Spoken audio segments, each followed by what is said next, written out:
Okay, so talk about briefly what's factored into your decision of deciding to play at home in front of UH. Right. And I'm sure, looking back on it now in hindsight, you wouldn't have traded any of that playing in front of all of the local fans. You know, the volleyball support here in the community is great, right?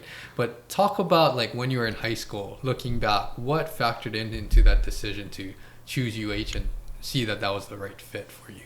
Okay, yeah. So, like I was saying, like because of the club trips, my parents would take me to our whatever college that we were allowed to visit at the time.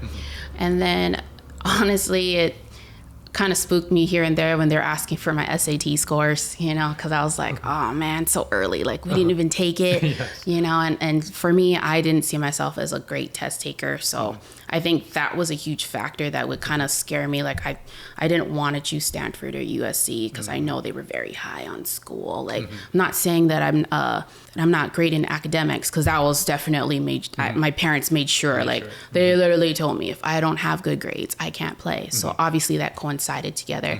So it was just a little bit alarming for me at the time that, you know, if a school was just very much high on the school side, but I'm focusing still on my sports, you know, like I'm going to struggle. So that's kind of like how I was making my decisions that, you know, even though I knew some of the big time players and the Stanfords, you know, they're always in the finals, you know, but, you know, school was a big factor, you know, like, am I going to be able to qualify and make it, you know? And then at the same time, my dad was like, hey, I need you to make your top 10 list, you know, then from top 10 to top 5, you know, but you got these coaches calling you, you know, and they're like, hey, do you think I can have a decision? Hey, and then the pressure sets in because they may throw in there that somebody else is also fighting for that spot, you know, that we only have a few scholarships open, so you need to make your decision by blah. So, I mean, a lot of that was really, really hard to decipher of what I wanted, because generally everybody had a great opportunity for you. And then people just assumed, oh, she stayed at home because she's going to be homesick. That was never the issue. I could have easily went away and been completely fine. I'm an independent person growing up and stuff. I'll be fine.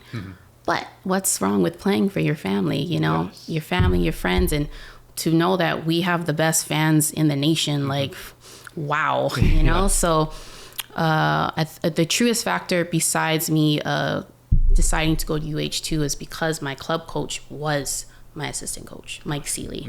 You know, it was just the way the times that it worked out that he came to UH and then he took over the club team. Imi Ike was the name.